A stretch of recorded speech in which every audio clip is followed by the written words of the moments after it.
And aside from having to talk to me, is your day going fine so far? Yeah, it's going good. So I'm in California right now, so it's only Mhm. 9 o'clock. So my day's just starting. Usually you're in Georgia, you're a full-time Georgia resident still? Yeah, yeah. Right on. Well, when did you sign to Impact and how long did you have to keep that a secret for? Well, I mean, pretty much as soon as I signed is when we did the whole Violent by Design stuff. So I think it was once I joined Violent by Design, everybody just kind of figured it out. You know what I mean? But I signed at the like in the middle of October. So yeah, not too long. Hmm. But apparently you're good at keeping a secret. That's what we're learning here. I think so. I think I'm pretty good at it. I mean, actually, I didn't even know until like a few days beforehand that they were going to sign me. So Right. Well, joining VBD, that's a high profile faction. Did you have any hesitation towards joining another faction? a little bit. I think I might have a little PTSD just from being in the Dark Order. But the thing about the Dark Order is there's so many people. It's very easy to get lost in the shuffle, and all those guys are like so talented that I think, like I said, it's just easy to get lost in the shuffle. With this though, Violent by Design, now there's only three of us now, so I feel like there's an opportunity for me to take a bigger role in the faction and really showcase what I can do as a wrestler and as like a promo and just a talent in general. So I'm super excited for it. That's a really good point because Violent by Design, while it is a faction or it is a group, the people sometimes wrestle in a tag team setting, sometimes as a single, sometimes as a group, Mhm. sometimes you're all there, sometimes just one of you are there. So it's not repeating history at all for you. Yeah. It does have a very different feel, for sure. It feels like we're a main event faction with, we each have our own important role in the group. Before coming to Impact, did you know half the locker room from just being around, being somebody who always worked the weekends? Um, I wouldn't say half, but there's definitely like some of the guys that I know, like the Chris Bays and a few of the other guys that were there for sure. Mike Bailey, I already wrestled him twice by the time I got there. So yeah, I definitely, there's definitely a comfortability that came with it. Also, the locker room is much smaller than AEW. So the word family is like thrown around a lot in Mhm. wrestling, but it really does have like a more intimate feel in the locker room. Right. Impact does a lot of cities along the lines of, say, Louisville. Mhm. Being a Georgia native, had you spent a lot of time in Louisville? Louisville, no, I don't think I'd ever even been to the state of Kentucky. And Really? I actually didn't even know how close it was. We flew there and it was like an hour flight, if that.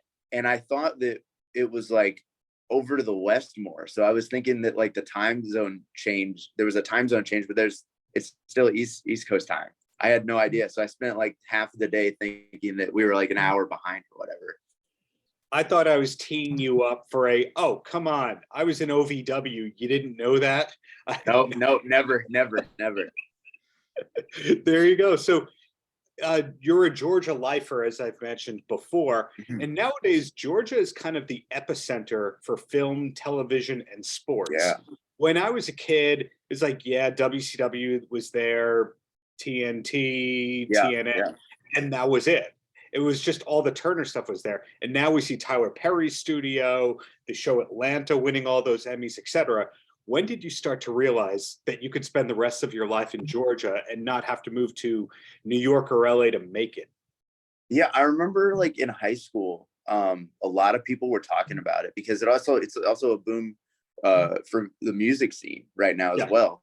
And I took an audio engineering class when I was in high school, and I remember all the guys were talking about how like it was kind of booming at the time, and I was like, wow, like Atlanta, that's kind of crazy because I never really thought of it as like a place like that, but it's definitely like an entertainment hub, which is really cool, because there are so many opportunities as far as like film and music and everything else like that. So it's definitely really cool. And right now I'm just focusing on wrestling, but if the day comes that I decided I want to get into movies, which I would definitely be open to. It's cool to know that I can do all of that in Atlanta. You mentioned audio engineering. There's some secret musicians in the Impact locker room, outing him a little bit. Chris Bay may or may not be a hell of a musician in his own right. Were you studying audio engineering because you were thinking of going into the production field, or you're a big music person, or is that an elective that you just took? No, yeah, it was actually like a specialty class that I took in high school, where it was like you went there for half the day. It was like a 3-hour long class, and it was something that I seriously considered. The teacher there had he actually had like links with Full Sail in Florida, where at the time NXT was there, and I was like, oh man, Full Sail like sounds like the absolute move right now, but you know, it just didn't turn out that way. But it was definitely something that I had my mind on for sure. Does music matter to you when you're doing cardio? Actually not as much. I do think as far as lifting and stuff, I get my best workouts when I'm listening to music. But when I'm doing cardio, I just watch wrestling. Like I'll just watch like an old wrestling match. Wow. So studying the tape is something that you're still doing, even as a person. Yeah. It's been on TV now for like 3 years.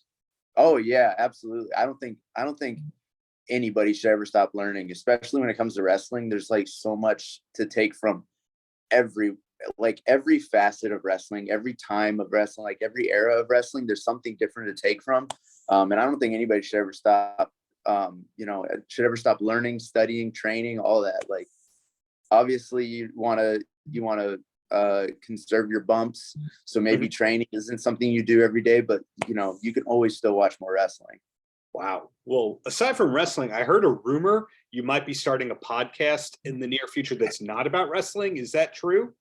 Well, we'll see. It depends on how down the other guy is. We were talking about it, and it was in the talks. It was in the, you know, we were talking about it for a while. So we'll see how it goes. But me and Sammy, we're talking about starting a podcast, and I was saying that I would like it.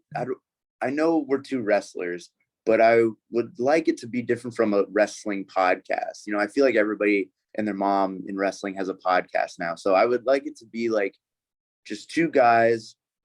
Occasionally we have guests on there. We just talk about life, talk about, you know, whatever we want to talk about. And we just happen to be wrestlers, if that makes sense. You know what I mean? Like, it's not really something that I want to just completely center around pro wrestling.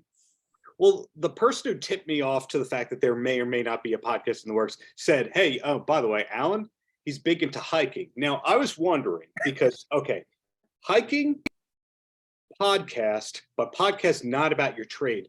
Have you ever seen Kevin Nealon from Saturday Night Live's podcast where he just goes hiking with other comedians? I have not, but that sounds really fun. Yeah, that sounds like something I would be into for sure. I've seen like on Netflix, I think it's Kevin Hart. He does something kind of similar, but they just go on they go out to lunch or something like that. So like that does sound cool. Well, what are your number 2, 3, 4 hobbies outside of wrestling? For example, music, film, sports. What are they?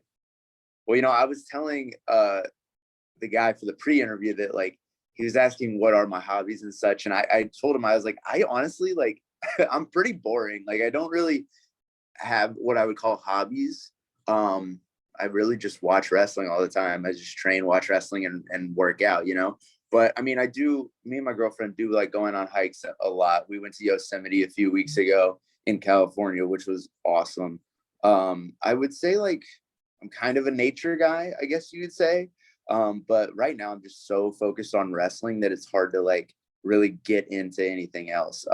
When I was younger, when I was a teenager, I would go to concerts a lot and stuff like that along those lines. But yeah, I'm just a wrestler, man. When I had the pleasure of interviewing your former counterpart, Preston Vance, he gave a similar answer where he's like, I go to the gym, I barbecue.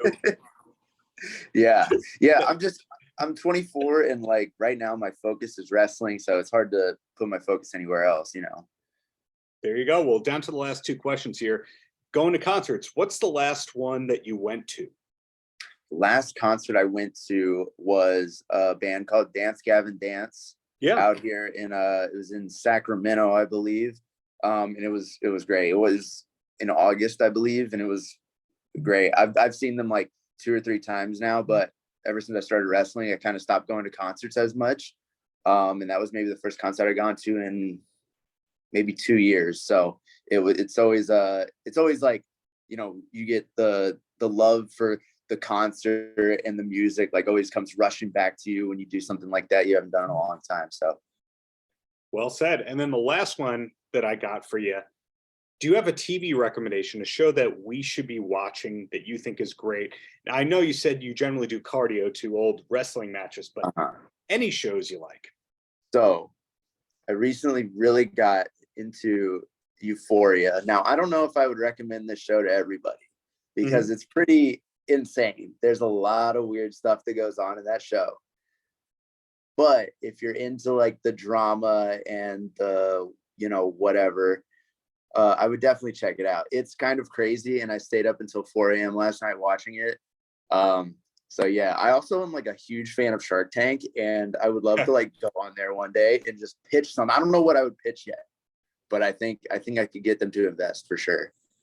Well, we learned from DDP that not getting the win on Shark Tank can actually be for the better. So best of luck to you on that end. But Alan, looking forward to whatever's to come from you, and hope that podcast happens.